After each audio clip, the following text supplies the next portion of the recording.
Que Deus abençoe vocês pelo privilégio e pela recepção também fidalga, cuidadosa, com desvelo para conosco, para comigo e minha esposa. E nós ficamos muito felizes de poder ser bem recebidos por vocês e também servi-los com uma palavra. Atos capítulo 2. Quero ser bem breve, respeitando o horário do culto. Serei rápido, sucinto, mas eu sei que Deus falará conosco. Atos, do verso 1 ao 4, diz assim. Ou melhor, vamos ler apenas o 1, até a parte B. Não vou chegar ao verso 4, não precisa ler. Atos 2, 1, verso 1 diz assim. E cumprindo-se o dia de Pentecostes. E cumprindo-se o dia de Pentecostes. Assente-se, exaltando o divino.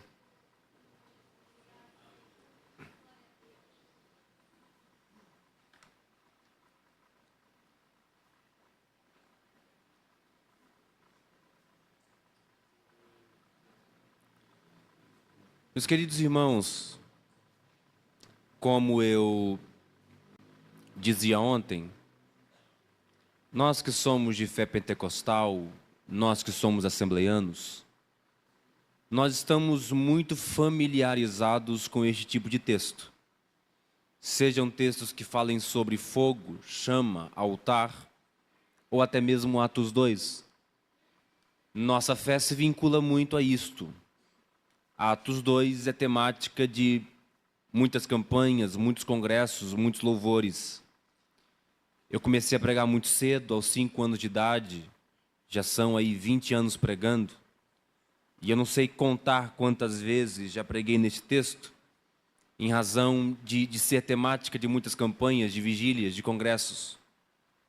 Mas parece-me que mesmo meditando tanto sobre Atos 2 ou sobre o Pentecostes, mesmo sendo uma passagem bíblica, uma ocasião, um evento, tão pregado, tão cantado, tão composto sobre, parece que perdemos em fé pentecostal o conceito exato do que seja Pentecostes.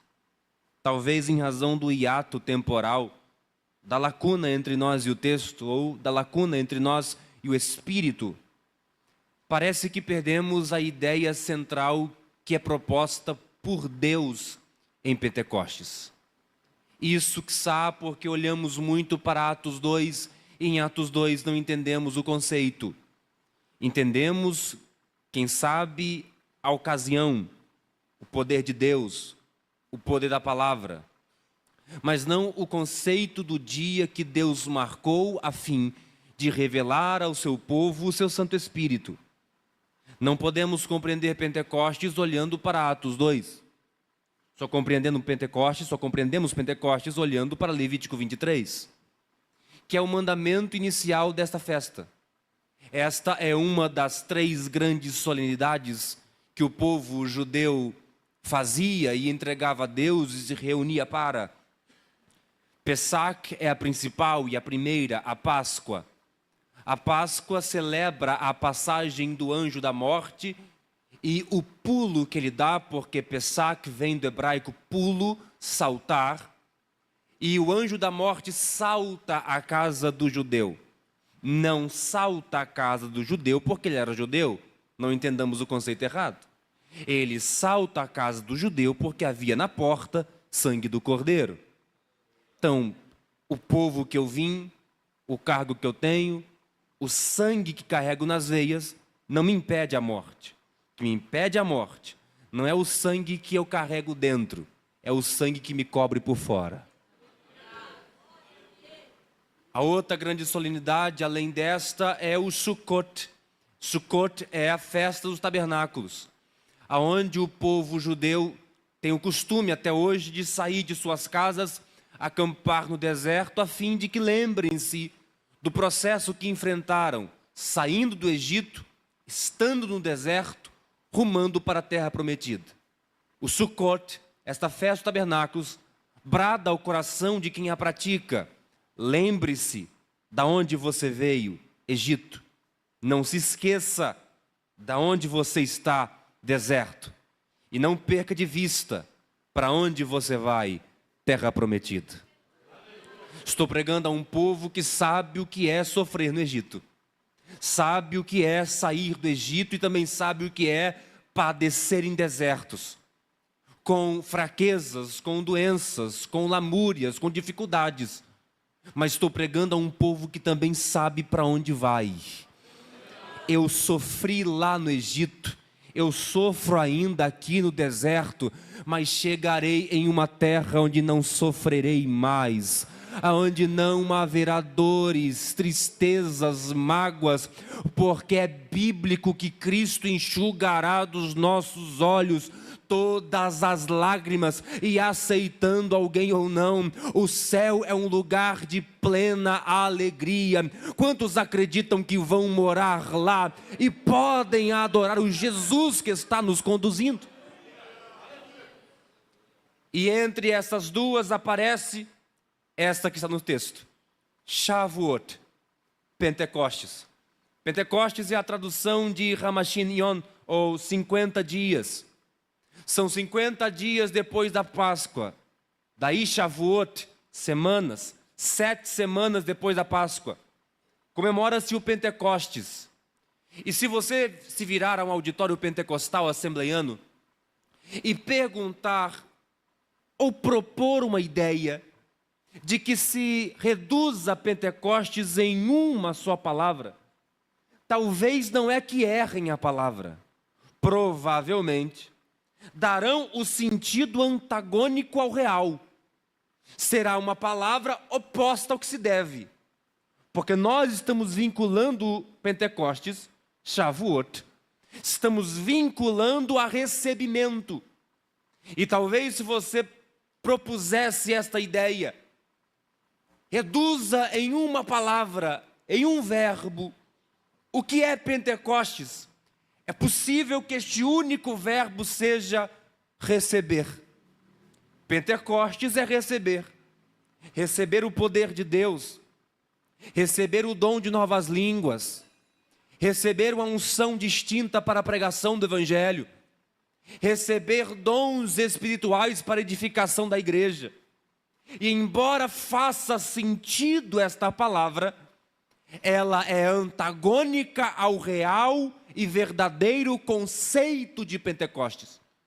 Não é sobre receber, porque um outro nome de Pentecostes é Chag HaBikurim, ou a festa das primícias, a fim de que eu entregasse as primícias.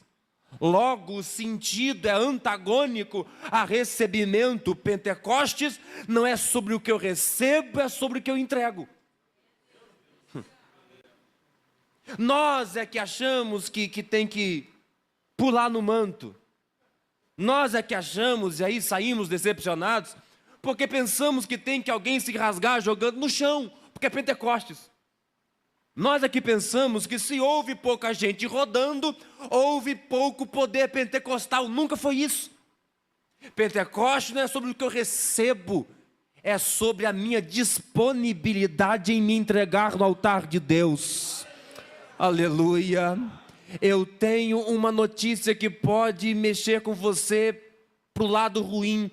Pentecostes você pode não receber nada, e nesta noite você pode não receber nada, mas também não é noite de recebimento, é noite de entrega. Nessa noite você pode entregar tudo. Neste momento você pode entregar uma mão levantada, um aleluia, um glória a Deus. Mais do que isso, você pode entregar a sua mente, o seu coração, a sua alma, o seu tempo, tudo que você tem, tudo que você é. Pentecostes é para entregar-se no altar de Deus. Receber é a consequência disso. Receber é o resultado disso. A priori, a proposta inicial é entregar-se. Agora, receber é muito fácil. Entregar que é difícil. Receber é o que nós queremos. Vivemos uma vida atrás de recebimento. Nós vivemos uma vida para termos O difícil é entregar o que nós tivemos. Se é difícil para alguns entregar 10%, imagina a vida inteira. Há uma dificuldade aqui no contexto de Pentecostes, porque estamos falando de uma festa com procissão, com viagem. Esta viagem, você conhece geografia bíblica, você sabe que todo o caminho a Jerusalém é subida. Ninguém desce a Jerusalém. Isso é geográfico. Todo mundo que vai a Jerusalém sobe, porque é uma cidade acima das outras, porque fica em montanhas. Então, o caminho de subida é um caminho extremamente dificultoso. Então, eu saio da minha casa, vou caminhando, tenho que subir, estou cansado.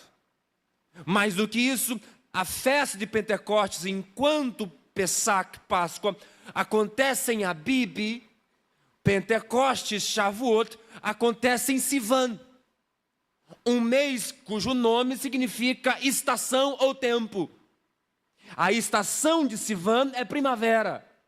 Se estamos falando da primavera judaica, a primavera de Ribeirão Preto já é terrível. A primavera de Jaú você já não aguenta. A primavera israelita, misericórdia. Estamos falando de um tempo escaldante.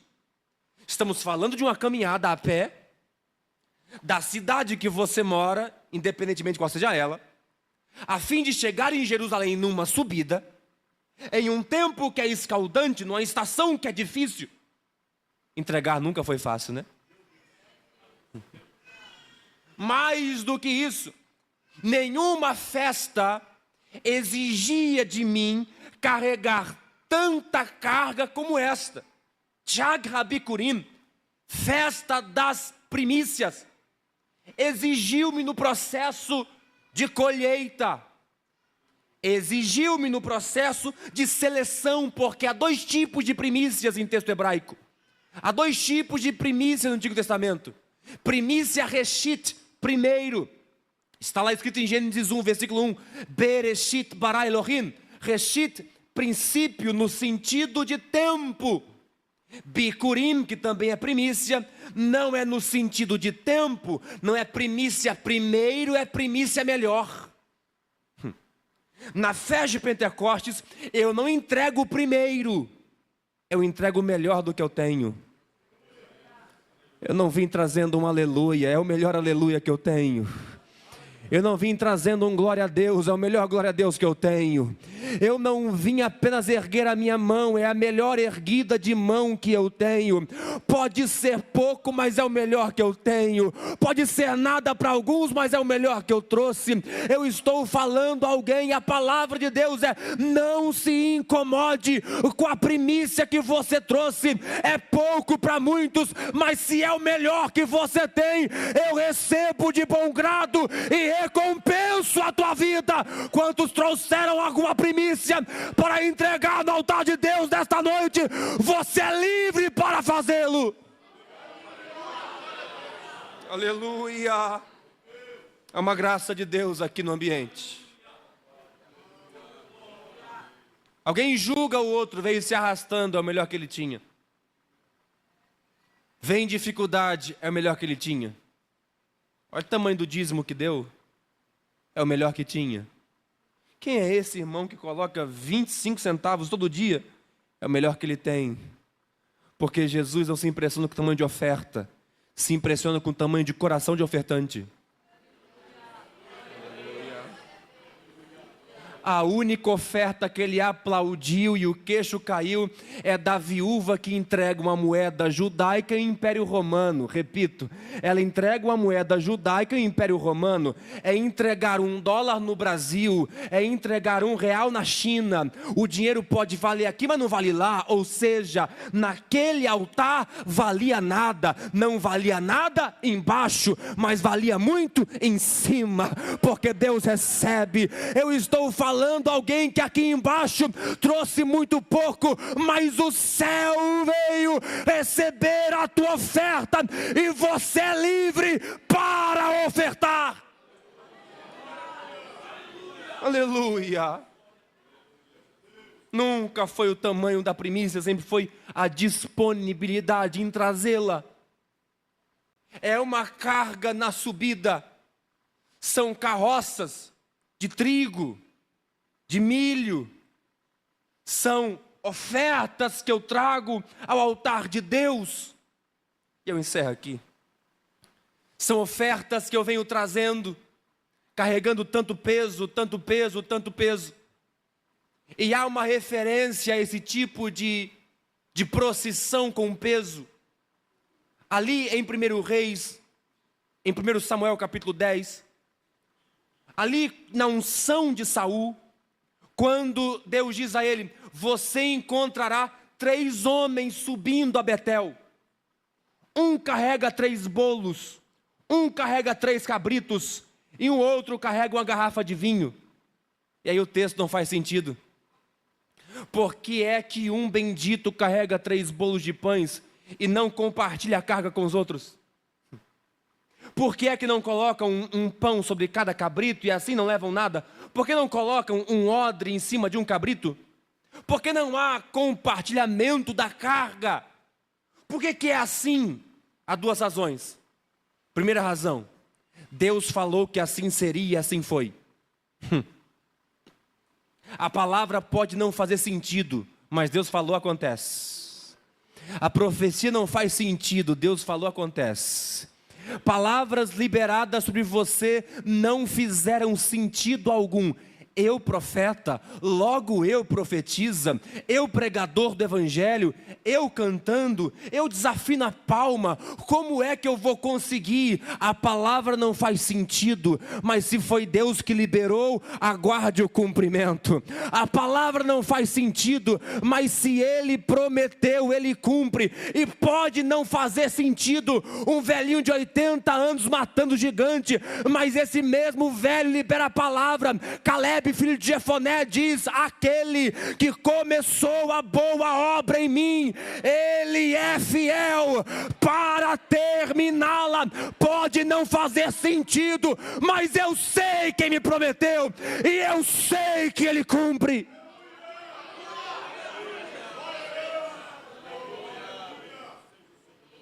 Pentecostes é para quem leva peso. Segunda razão de serem 3 bolos de pães em um, 3 cabritos em um odre de vinho sendo carregado por um, é o culto de cada um deles. Já que o culto é meu, sou eu que levo. Vou de novo. Já que a oferta é minha, sou eu que levo. Nosso problema é querer compartilhar uma carga que não deve ser compartilhada. O chamado é meu. Deus escolheu a mim, escolheu a você. Não é que sabe a minha esposa, Deus escolheu quem? Meu marido, Deus escolheu quem? É que os meus pais, Deus escolheu quem? Uzá e Aiô querem uma leveza de carga. Colocam sobre bois. Os bois tropeçam. A arca cambaleia. Uzá põe a mão nela e morre. Ele tentou ajudar para a arca não cair e terminou morto.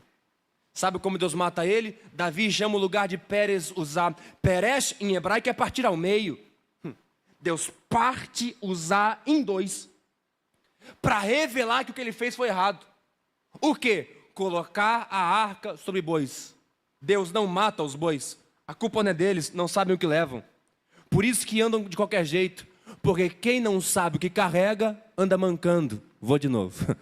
Quem não sabe o que carrega, anda mancando de qualquer maneira. Não, mas é só um hino, só, nada demais. Eu vou cambalear de novo. Nada, eu só falo de Jesus às vezes. Sou pregador não, eu vou mancar de novo. Eu só oro, mas não tenho compromisso não. Eu vou mancar de novo. Para o boi carregar feno e carregar arca é a mesma coisa. Mas eu vim pregar a coatitas nesta noite. Eu vim pregar a sacerdotes que sabem, eu sei bem o que eu levo, porque pesa nos meus ombros. Eu sei bem o que eu levo, porque pesa na minha alma. Eu sei bem o que eu levo, porque pesa no meu espírito. É por isso que eu fiz pesar tanto, só para você saber o que é que você leva. Não é qualquer coisa, você leva a minha presença.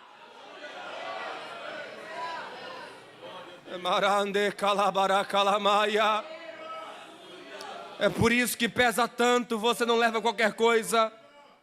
É por isso que pesa tanto, você não vai pregar qualquer coisa. É por isso que pesa tanto, você não vai cantar qualquer coisa. Pesa tanto porque você não é qualquer coisa. Você é escolhido, sacerdote real, geração eleita, nação santa. Quantos sentem de adorar por esta palavra? Aleluia. O peso não é fácil. Imagine você. Como chegaram as pernas dos coatitas? Estamos falando de cerca de 60 quilômetros a pé. 60 quilômetros andando hoje de tênis é fácil. Fácil para quem? 60 quilômetros a pé. Você não vai, nem eu vou. Além disso, carregando uma caixa de madeira de acácia banhada a ouro, que dentro continha o cajado de Arão que floresceu amêndoas, uma jarra chamada em hebraico de sinsenet, que tinha o maná, e 2 grandes tábuas de pedra com 10 mandamentos. É muito peso. Sabe quando é que eles reclamam? Nenhuma vez. Porque eles sabem que a arca está tocando neles. Esta presença me machuca, mas me toca. Senti Deus aqui. Essa presença me machuca, mas toca em mim. Essa glória me machuca, mas toca em mim. Este evangelho me machuca, mas toca em mim. E é melhor do que não ser tocado. E mesmo ferido, eu sei do privilégio que eu carrego. Eu estou carregando a presença de Deus. Mesmo que me pese, eu sei o que eu levo. Não a reclamação, a adoração. Depois de 6 passos, eles fazem um culto para agradecer a Deus. Pelo quê? Por estarem vivos, porque Uzá morreu. Ou seja, estamos sangrando, mas vivos. Está doendo, mas estamos vivos. O crente pentecostal reconhece: as minhas costas estão envergando, meus joelhos não suportam mais, mas a graça me manteve vivo, este evangelho me manteve vivo, esta arca me machuca, mas me mantém vivo, esta presença me dói, mas me mantém vivo. É por isso que você vive, é e sempre será a presença do Espírito Santo de Deus. Você pode erguer a mão por um momento. Eu te convido por alguns segundos você exaltar o Espírito Santo. Eu te convido por alguns segundos você ser grato ao Espírito Santo. Eu te convido por alguns segundos você honrar o Espírito Santo de Deus e senti-lo aí onde você está. Aleluia. Espírito Santo de Deus, nós te adoramos. Aleluia. Embarakamande halamaya. Ebaran suite leve atacama. Nós te amamos,